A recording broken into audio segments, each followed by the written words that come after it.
नारी पाई महाभारत नारी पाई रामायण जदि द्रौपदी वस्त्रहरण हो न था ताले महाभारत युद्ध हो न था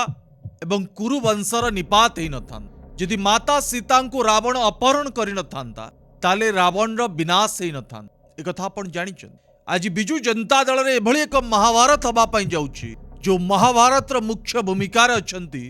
अंध धृतराष्ट्र नवीन पट्टनायक एवं दुर्योधन VK पांड्यान एवं द्रौपदी श्रीमयी मिश्र 2024 निर्वाचन परठारु एजावत 14 मास हैला बिजु जनता दलर आग धाड़ीर नेत्री श्रीमयी मिश्र चुप थिले साइलेंट थिले तांका प्रति को भली भाबे प्रतारणा करा जायछि आ प्रतारणा करिथिबा व्यक्ति देशबंधु बिजु जनता दलर परामर्शदाता VK पांड्यान एक कथा आज श्रीमयी मिश्र स्पष्ट कर दी।